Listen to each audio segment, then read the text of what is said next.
Hi കൂട്ടുകാരെ, ഇന്നൊരു ബ്രേക്ക്ഫാസ്റ്റിൻ്റെ recipe ആയിട്ടാണ്.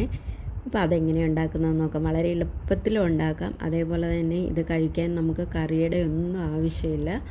നമുക്ക് കാപ്പിയുടെയോ ചായയുടെയോ ഒക്കെ കൂടെ നമുക്ക് കഴിക്കാൻ പറ്റിയ നല്ല അടിപൊളി ഒരു ബ്രേക്ക്ഫാസ്റ്റാണ്. അപ്പോൾ അതെങ്ങനെയാണ് ഉണ്ടാക്കുന്നതെന്ന് നോക്കാം. ഞാനൊരു ചെരുവത്തിലേക്ക് ഒരു 1.25 കപ്പ് അളവിലുള്ള നമ്മുടെ ഇഡ്ഡലി റൈസാണ് എടുത്തിരിക്കുന്നത്. ഇഡ്ഡലി റൈസിന് പകരം നിങ്ങൾക്ക് പച്ചരിയാണെങ്കിലും എടുക്കാം. ഇത് നമ്മൾ ഉണ്ടാക്കുന്നതിന് 2 മണിക്കൂർ മുന്നേ ഒന്ന് വെള്ളത്തിലിട്ട് നമ്മൾ കുതിർത്തെടുത്താൽ മതി. 2 മണിക്കൂർ മതി ഇതൊന്ന് കുതിരാനായിട്ട്. ഞാനിത് നന്നായിട്ട് കഴുകി വെള്ളത്തിലിട്ട് വെച്ചിട്ടുണ്ട്. ഒരു 2 മണിക്കൂറിന് ശേഷം നമുക്ക് ഒരു മിക്സിയുടെ ജാറിലേക്ക് ഇത് മാറ്റി കൊടുക്കാം. അതിൻ്റെ വെള്ളം എല്ലാം കളഞ്ഞ് മാറ്റിയെടുത്തതിന് ശേഷം ഞാൻ 1/2 കപ്പ് അളവിലുള്ള പൊന്നിയരിയുടെ ചോറാണ് ഇതിനകത്ത് ഇട്ട് കൊടുക്കുന്നത്. ഇനി ഒരു 1/4 കപ്പ് അളവിലുള്ള തേങ്ങ നിങ്ങളുടെ ഇഷ്ടാനുസരണം ചേർക്കാം കേട്ടോ. തേങ്ങ എത്ര ചേർക്കുകയാണെങ്കിലും അത്രയും നല്ല ടേസ്റ്റാണ്.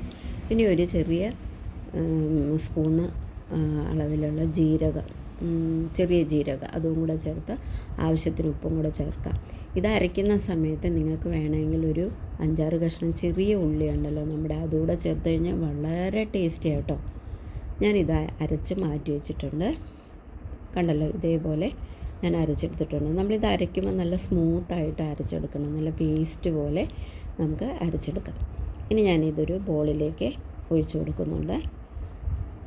കണ്ടല്ലോ, ഇതുപോലെ നമുക്ക് ഒഴിച്ചു കൊടുക്കാം ബോളിലേക്ക്.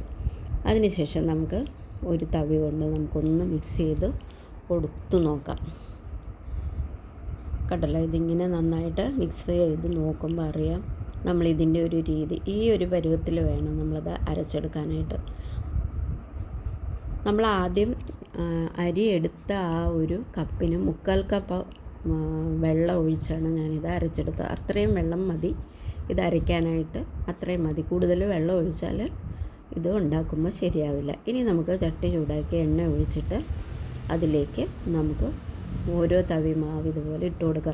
തീ വളരെ കുറച്ച് വെച്ച് വേണം നമ്മൾ ഇങ്ങനെ ഇട്ട് കൊടുക്കാനായിട്ട്. അങ്ങനെ 2 സൈഡും തിരിച്ച് മറിച്ചിട്ട് മൂപ്പിച്ച് കൊടുക്കുക. ഒരു സൈഡ് നന്നായി മൂത്ത് വന്നതിൻ്റെ നമ്മുടെ ആ മാവിൻ്റെ ഒരു കളറ് മാറിക്കഴിയുമ്പോഴേക്കും നമുക്ക് മറിച്ചിട്ട് കൊടുക്കാം. അങ്ങനെ ഇതെല്ലാം നമുക്ക് ചുട്ടെടുക്കാം.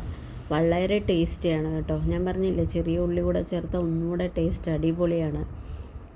അപ്പോൾ കൂട്ടുകാർ ആദ്യമായിട്ടാണ് എൻ്റെ ചാനൽ കാണുന്നതെങ്കിൽ ഒന്ന് ലൈക്കും സബ്സ്ക്രൈബും ചെയ്യണം കേട്ടോ. പിന്നെ നിങ്ങൾ ഇതൊന്നും ഉണ്ടാക്കി നോക്കുകയും വേണം. എളുപ്പത്തിൽ നമുക്ക് ഉണ്ടാക്കാൻ പറ്റുന്ന ഒരു ബ്രേക്ക്ഫാസ്റ്റാണ്. രാവിലെ കറിയൊക്കെ ഉണ്ടാക്കാനായിട്ട് നമുക്ക് ബുദ്ധിമുട്ടല്ലേ, എപ്പോഴും ആകുമ്പോൾ അതൊരു ബുദ്ധിമുട്ട് തന്നെ ശരിക്കും പറയുകയാണെങ്കിൽ. അപ്പോൾ നമുക്ക് പെട്ടെന്ന് ഇതുണ്ടാക്കി ഒരു ചായയോ കാപ്പിയോ ഒക്കെ തിളപ്പിച്ച് കഴിഞ്ഞ് കഴിഞ്ഞാൽ നമുക്ക് പെട്ടെന്ന് അതുണ്ടാക്കി എടുക്കാം. ഞാനത് എല്ലാം ഉണ്ടാക്കി ഞാനത് ഒരു കാസറോളിൽ ഇട്ട് വെച്ചിട്ടുണ്ട്. അപ്പോൾ കൂട്ടുകാരെല്ലാം ഇതൊന്ന് ട്രൈ ചെയ്ത് നോക്കണം കേട്ടോ. അപ്പോൾ ഇനി നമുക്ക് അടുത്തൊരു വീഡിയോയിൽ കാണുന്നിടം വരെ ബൈ.